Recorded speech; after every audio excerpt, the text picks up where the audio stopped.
একদিকে বিশ্বামিত্রের আশীর্বাদ, অন্যদিকে দেবতাদের অভিশাপ।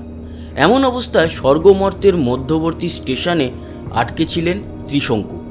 সেটাই কি মহাকাশ স্টেশন, যেখানে গত 50 দিন ধরে আটকে রয়েছেন ভারতীয় বংশোদ্ভূত নভশ্চর সুনিতা উইলিয়ামস এবং সঙ্গী নভশ্চর বুচ উইলমোর।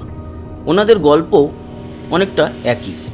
মহাকাশযানের প্রযুক্তিগত গোলযোগে সুনিতার মতো তিনিও পৃথিবীতে ফিরতে পারছেন না। এই পরিস্থিতি উদ্বেগজনক হলেও অলিম্পিক শুরু হতেই মহাকাশ থেকে একটি ভিডিও মারফত অ্যাথলিটদের শুভেচ্ছা জানালেন সুনিতা বুচ সহ মহাকাশ স্টেশনের অন্যান্য মহাকাশচারী ও বিজ্ঞানীরা।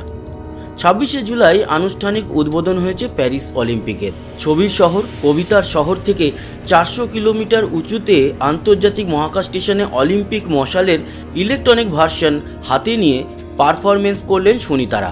নাসার এক্স হ্যান্ডেলে পোস্ট করা ভিডিওতে দেখা গেল ভরশূন্য মহাকাশে weight lifting, gymnastic, discus throw, সাঁতার, প্রায় সব রকম খেলার ভঙ্গি করলেন সুনিতা এবং মহাকাশ স্টেশনের অন্য বিজ্ঞানীরা।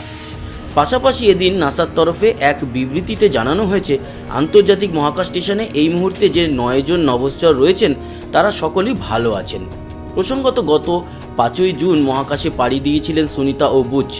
শনিবার নাসার তরফে দেওয়া সর্বশেষ তথ্যে বলা হয়েছে, বোয়িং স্টারলাইনারের যেই মহাকাশযানে চেপে পৃথিবীতে ফেরার কথা সুনিতা ও বুচ উইলমোরের, সেটি বিগড়ানোর মূল কারণ চিহ্নিত করার পাশাপাশি জায়গায় পৌঁছানো গিয়েছে।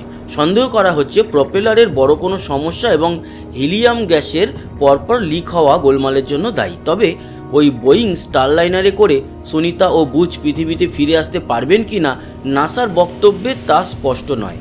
একান্তই সম্ভব না হলে বিকল্প হলো স্পেস এক্সের ক্রু ড্রাগন কিংবা রাশিয়ার সয়ুজ স্পেসক্রাফট।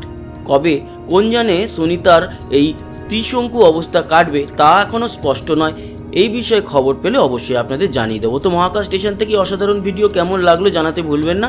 সঙ্গে থাকবেন, আমাদের সাবস্ক্রাইব করে লাইক শেয়ার করবেন, কমেন্ট বক্সে আপনার গুরুত্বপূর্ণ মতামত জানাবেন। আসি আবার দেখা হবে। সবাই ভালো থাকবেন, সুস্থ থাকবেন, টাটা।